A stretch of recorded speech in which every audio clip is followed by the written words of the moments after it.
Hey, what's up everybody, and welcome back to News Dose. A couple of Nintendo games got some big updates and expansions announced today, one of which was a little surprising to say the least. Fans seem to be both happy and confused about this update, though I really don't think anybody should be, and I'll explain why today. Either way, it's been a big day for Nintendo fans with some relatively awesome looking expansions. Also, we have a new PlayStation 5 console exclusive to talk about, and this game truly does look insane. You absolutely need to check this game out because it truly looks crazy both visually and in terms of its gameplay. I was very impressed by the gameplay revealed today, so make sure to stay tuned for that. As always though, we do have a lot of stuff to talk about today, including new leak details on Starfield, and that's just scratching the surface, so let's jump right into it. It does seem that there are some early copies of Resident Evil Village floating out there in the wild. This does happen from time to time, but with a big release like this, there is some concern of spoilers making its way online before it officially releases on May 7th. So if you're concerned about spoilers at all, you might want to steer clear of any kind of Resident Evil Village discussion online from this point forward. However, because of this, we did end up getting a new key detail about Village, and that's how long this game actually is. Now, we are basing this off of a very limited amount of data, but it looks like it will be anywhere between 13 to 16 hours. If this does indeed turn out to be the average, that would make Resident Evil Village the third longest Resident Evil game behind 4 and 6. So that is pretty good. I mean, really, every time I hear or see anything about this game, it just gets me more and more hyped. This potentially could be a Game of the Year candidate, and I cannot wait to play this game next month when it releases. Now, with that said, it does appear the upcoming multiplayer game mode, Resident Evil Reverse, might have been delayed. We do not have an official confirmation on this just yet, but Resident Evil ambassadors have been receiving an email saying Reverse will be out this summer rather than launching this May alongside Village. Again, Capcom hasn't made a public announcement or anything like that, but considering they are sending out these emails, an official announcement might be imminent. If something does happen though, I will of course let you know. Next up, let's talk about an exciting rumor that surfaced online today. This is coming from an insider by the name of Daniel Richman, and he claims that Warner Bros. And Netherrealms Studios are working on a next-generation Marvel fighting game. Now, there are a few things that are really interesting about this. First off, obviously Netherrealms is the Mortal Kombat studio. They are absolutely one of the best studios in the entire industry at making fighting games, especially with their stories and presentation. Visually, Mortal Kombat is top of its class. Now, with that said, not everybody loves the mechanics of Mortal Kombat. They can come off as a little clunky to some fans, and, well, I can understand that. I like Mortal Kombat myself, but whether you love them or hate them, they're very good at what they do, and it's also a very successful franchise. Really, both Mortal Kombat as well as Injustice are exceptional fighting games. So if Netherrealms could work on a next-generation Marvel fighting game, that would be huge. Marvel heroes are incredibly popular, and that only seems to be growing with Disney making so many movies. So to have a studio of this pedigree work on a Marvel fighting game, yeah, that has a lot of potential. I mean, can you imagine a Marvel fighting game with the same presentation that Mortal Kombat gets? Yeah, that honestly sounds great in my opinion. Another interesting aspect to this, though, is that Warner Bros., which owns Netherrealms, also owns the DC Universe, which is Marvel's biggest competitor. So some do find it a little odd that Disney would make a deal with Warner Bros. Out of all publishers, but I don't think you need to look at it that way. At the end of the day, Disney just wants to make money, and if they're going to license out their IP, they're going to focus on getting the most out of that contract. In this case, Warner Bros. Does make sense because they do have one of the best fighting game studios, which has already proven that they can make a good superhero fighting game with Injustice. So it does make sense, and even more so, Warner Bros. Has already worked on Marvel games in the past. They've already worked on Lego Marvel games as well as Star Wars, which is owned by Disney. So they already have a good working relationship when it comes to games. Nonetheless, though, I didn't really know I wanted this before, but I really do like the sounds of it. Now, with that said, you do need to take this with a grain of salt until confirmed. Disney, though, has been licensing out their IP quite a bit here recently. Spider-Man of course went to PlayStation, the Avengers went to Square Enix, and Star Wars finally broke free from Electronic Arts after all these years.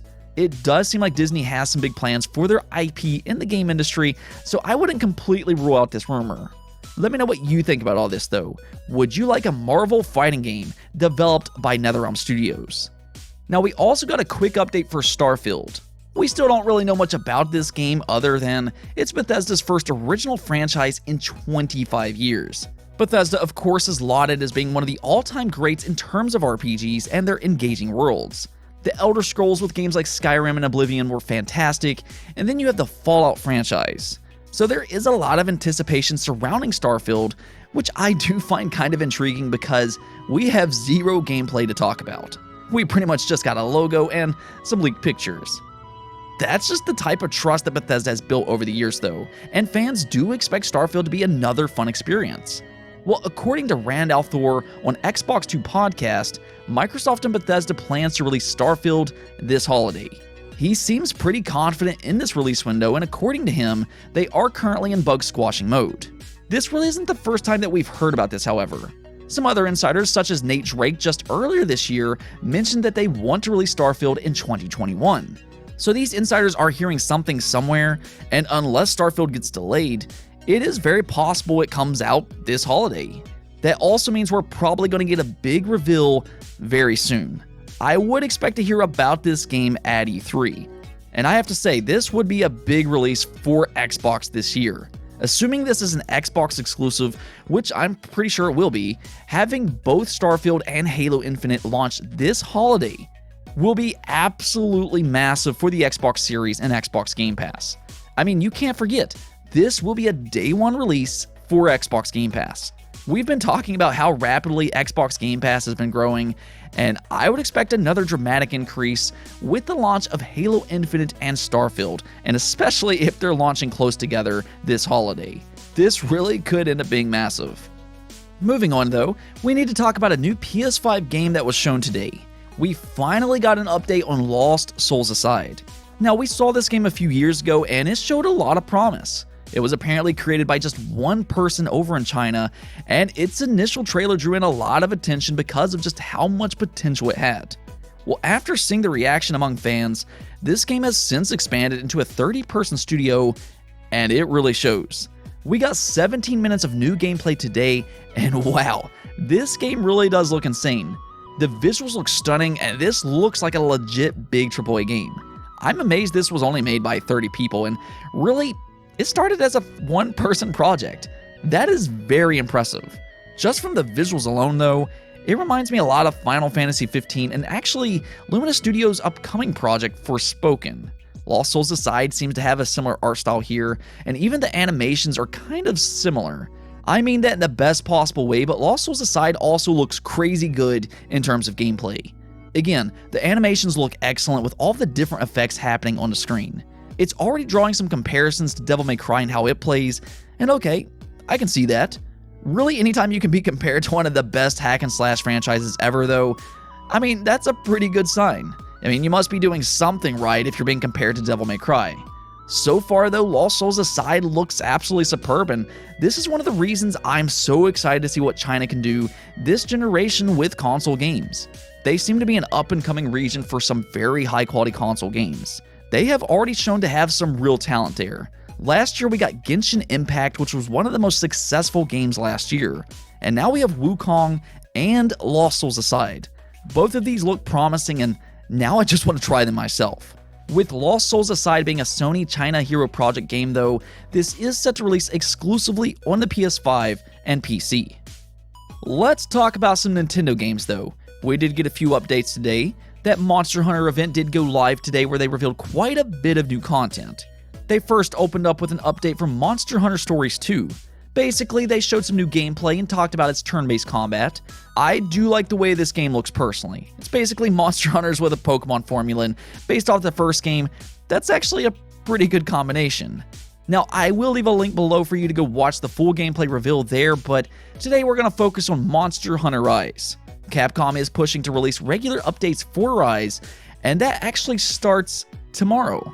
Yeah, that's right. A big free update comes out tomorrow on April 28th. This update includes quite a bit of new content too. It includes 3 new monsters and 2 new variants, all of which look absolutely awesome.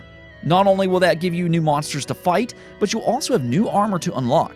There's also regular quests for some of the Apex monsters, the Magnamalo will appear during Rampage quests, layered armor is now forgeable, and Hunter rank caps is unlocked with related new features.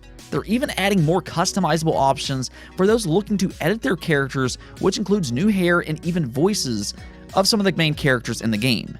That's a nice addition, and it does sound like that they put a lot of effort into its first update.